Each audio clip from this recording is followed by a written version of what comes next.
Now that we've covered the character palette, let's talk a little bit about the paragraph palette and what it does.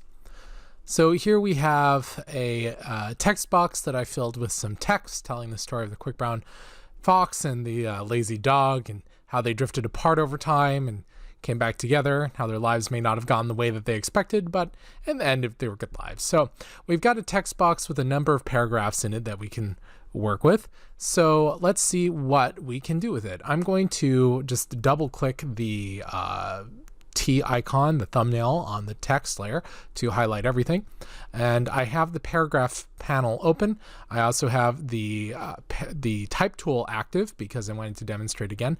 Our align options at the options bar, which is dynamic. In other words, it will change. It's contextual. It will change according to the tool that you have, such as the move tool having things like the layer and alignment options, or the type tool having, rather than object alignment options, text alignment options. So let me double click this again, have it highlighted. In paragraph, we start with the left aligned if we are set to standard Latin and East Asian layout. If we were to switch over, we can actually gain access to some other tools, but for now I'm just going to leave it on the Latin and East Asian, which should be fine. We can switch to, but just to show you real fast though, if you switch to Middle Eastern and South Asian layout, you can bring open the Middle Eastern features, and it will have some seemingly reverse features, which people will point out from time to time on websites like YouTube. But these are actually in conjunction with your right aligned paragraph. So don't worry too much about being set to the default features for Latin and East Asian default. That will be absolutely fine. Default features on it. Okay, so the alignment is within a paragraph or text box. The paragraphs will move according to a right alignment, and notice that by default the right alignment means that the text doesn't necessarily touch the end of the box in order to flip around to the next line. You can see that if the next word is too long to fit in, it will just return there. So the word B, I almost said letter B, the word B with a space and width causes it to drop before the B reaches the end. If we flip that around so that it's a right aligned text, it just essentially moves it so they are lined up on the right. Now, at the moment I have hyphenation on, and that's this checkbox here. And this is in the paragraph panel, hyphenation. You'll notice that if we were to zoom in enough so you could actually see, the word looking is broken up to the word look and the letters ing at the end. And that's because of the hyphenation. If you don't want words being broken up, you can turn off hyphenation, and now it will simply drop it to the next line. Without hyphenation, you can see how the alignment is a bit straighter on the align right. And if we were to move this to left, same for align left without hyphenation as compared to with hyphenation. It can cause things to bounce around a little bit. Now, do notice that I don't have to have the text highlighted in order to do a paragraph, unlike a character. A character is a direct edit to one or more characters, so you have to highlight them to activate it. Although for a few cases, such as changing the individual kerning between two letters, you can just click. You don't have to highlight. That will work fine. The paragraph, you simply have to have the box selected and it will work for it. Now keep in mind, this text here is not in a text box. Oh, I apologize. It is in fact in a text box. Let's copy that out and we will create some text and just paste so that we have one long line.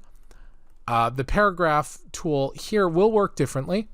The right align, for example, see how it flies off the screen? Let me zoom out so we can see it. I'm just going to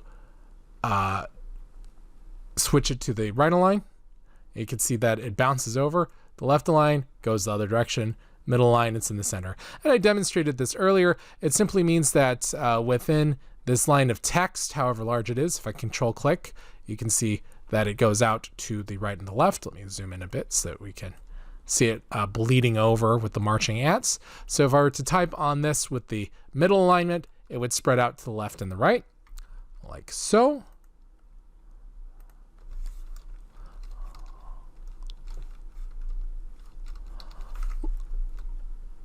And now we can see that it went out further in this direction and further out in this direction as well. Whereas if you have the right align, it will, I don't know, just some text here, it will move out to the right. Whereas if you have left align, it will move out to the left. So just a heads up on how that behaves. All right. So that said, let's go back to the paragraph. We should have around here. There we go. And we'll just activate that. We'll play around with some more. So while those first three alignments correspond directly with the paragraphs left, middle, or left, center, and right alignments, we also have these three, and these are left justification, justify last left, which is frequently referred to as left justification, justify last centered, which is frequently referred to as center justification, and justify last right, also frequently referred to as right justification. So let me click these and you'll see what will happen. This is pretty crazy. Justify last left. Oops, in this case, Control A. Okay. I should not have needed to highlight that. Let's see what's going on.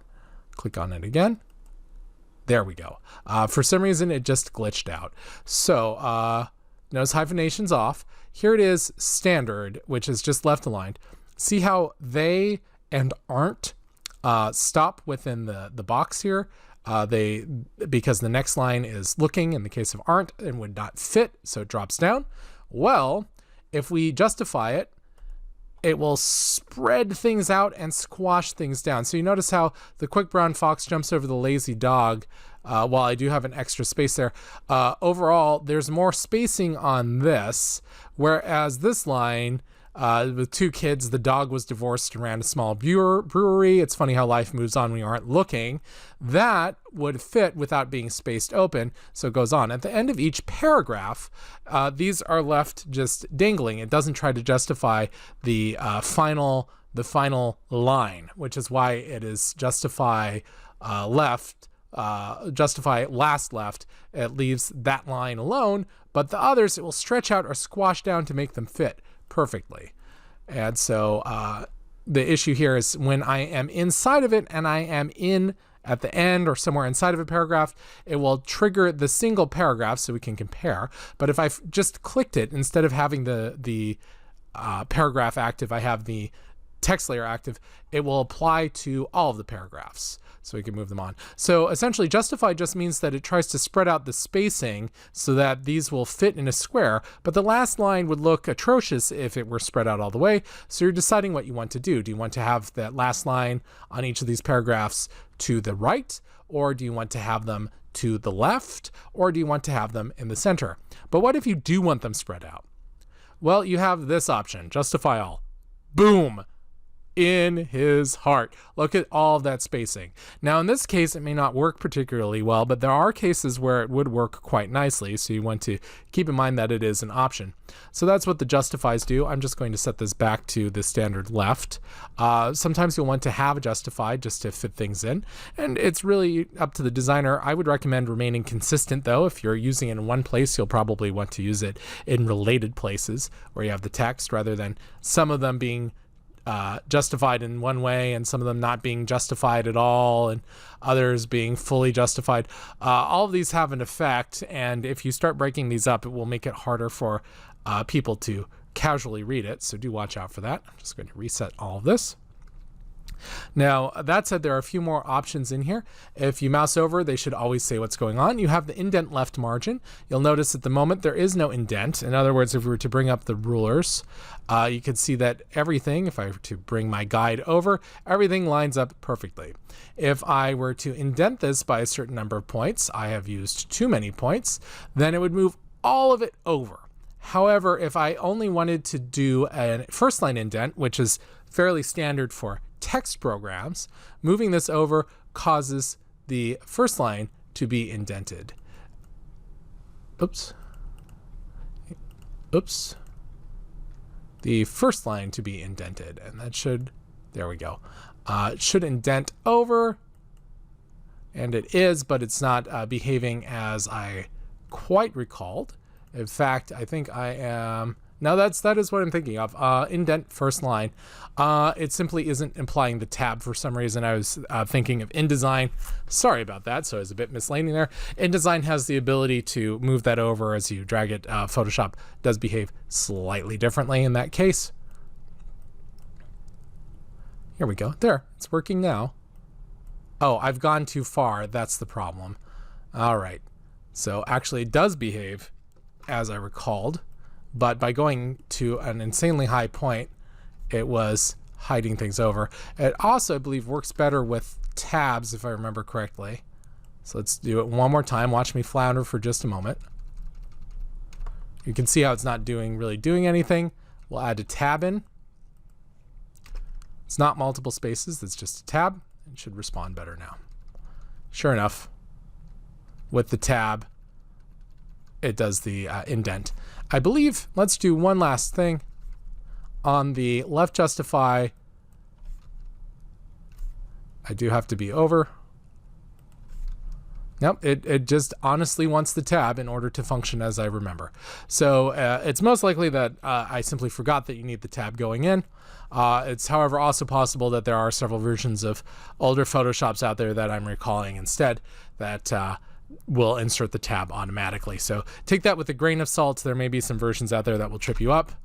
So if I add in a tab on each of these, notice that this tab shot over much further. If I click on the overall layer, text layer, now if I increase the first line indent, since there are tabs, to let's say 5 or 2, it will move them 2 over. This is the behavior I was expecting without tabs. This version of Photoshop wants the tab in order to work. The tab literally is just the tab key if you're on a standard QWERTY layout keyboard, meaning that the first letters at the top the top left are QWERTY. That's your QWERTY, and the tab key should be just to the left there on a standard US PC keyboard layout.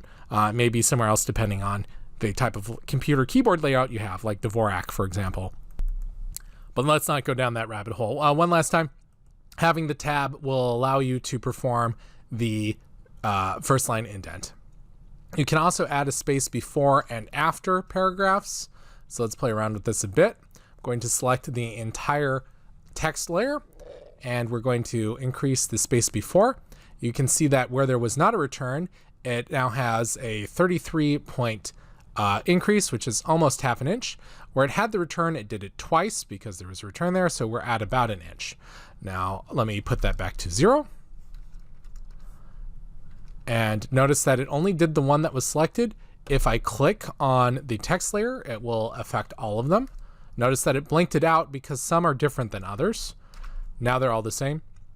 This is a hard return. I've left that space there, so that will still have a space there. And we also have space after. Behold, now this is affecting what's below rather than what's above. Oh, my bad, I missed. And keep in mind, you can always drag on these. Holding down the Alt key will drag it slower. Shift key will drag it more, faster that is. You can also use the arrow keys up and down. You can shift arrow keys for more, Alt arrow keys up and down for less. You can also just type in the number that you want in it. And so you have after, which is a reference to, oh, my bad there. After, which is a reference to what's below the paragraph, and before is a reference to what's above the paragraph. And don't forget your hyphenation. Now, that said, you also have the ability to reset these if you want to go back in and not have it have whatever wild adjustments you were experimenting with before you settle on what you want.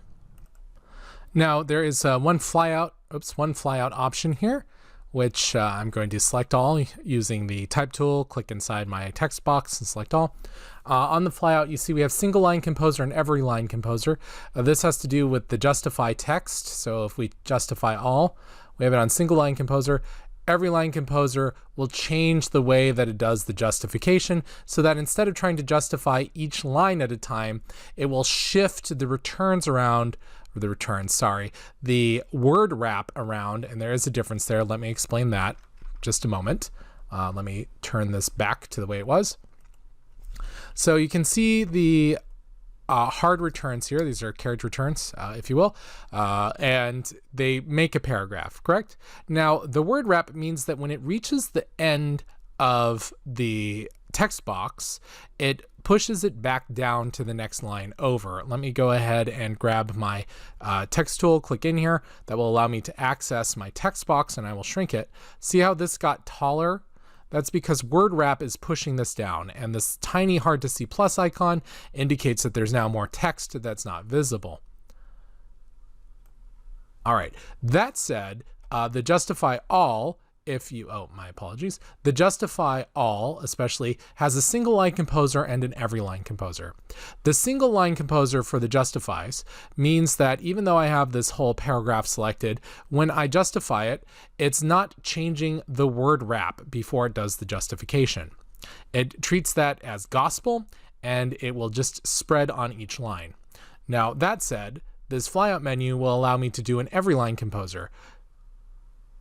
Notice that the number of words down here increased. That's because the word wrap was applied essentially along with the justification rather than prior to the justification, spacing it out. So it does a better job trying to figure out how to space things. So here it is with the single line justification. We'll see, I have the center, it's going to be harder to see. Single line justification, we can see that the dog accepted the invitation is simply 4 words, looks ridiculous spread out. If we switch it over to the every line justification, it will ignore the word wrap. It will work with the word wrap rather than do the word wrap and then the justification. Now we have an easier to read final line. C slowly moves the ship out to the horizon, never to be seen again. The dog accepted the invitation. There you have it. So this is an important flyout for the justification, especially the justify all. I'm sorry, I almost forgot to mention that, so hopefully you stuck through the whole video. So those are the paragraph controls, and the previous video went over the character controls. There are also styles, and so we'll cover those in the next video. And I'm not referring to layer styles, it's actually character styles and paragraph styles. These individual adjustments that you do can be saved, reapplied, or applied to multiple boxes of text. I'll show you in the next video.